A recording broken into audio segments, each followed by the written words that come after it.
I have two kinds of printer paper I use. Almost all of the books I've ever made are using this, which is just the cheapest printer paper I could buy at Target. It is 30% recycled letter paper, and it's 20-pound weight, which means it's really thin paper.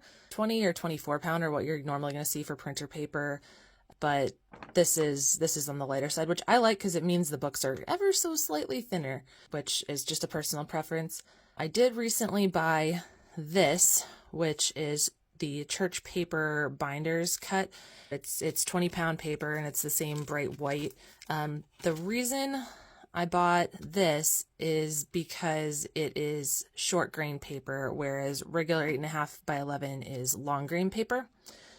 So basically what this means is the fine folks at Church Paper took an 11 by 17 sheet and cut it into 8.5 by 11 sheets so that the grain of the paper is going this way versus this way. And the reason that's important is just how the book opens. All You Want, for example, I did on the Target paper, and it's because of how the grain is going, the pages don't really lie flat, or they don't flop open nicely. They kind of stick straight out because the grain is going this way. The grain is going side to side, so the paper fibers are literally holding up the paper.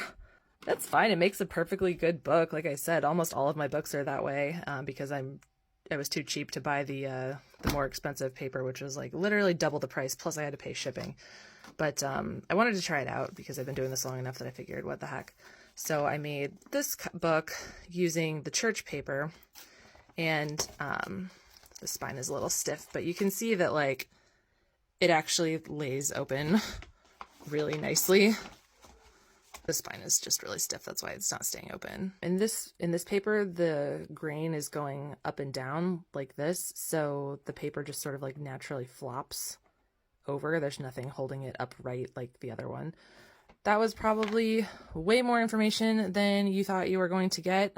In short, literally any printer paper works. I've made a lot of beautiful books using the super cheap Target paper. If you would like a more floppy book experience, get yourself some 11 by 17 and cut it down into 8.5 by 11 sheets. Both are perfectly good options and make beautiful books.